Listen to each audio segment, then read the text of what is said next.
On today's video, I'm just continuing the work I've been doing on my e36, because the other day I tried to start it and it wouldn't go, and I think my fuel pump was a bit dodgy, so I just changed it, and I'm hoping that I will be able to get it going.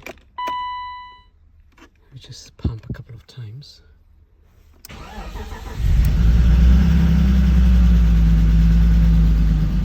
And it starts.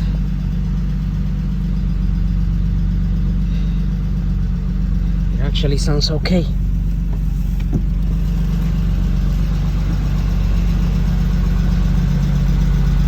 Hooray! That's great news. I can get it out of here now and clean all the mice stuff.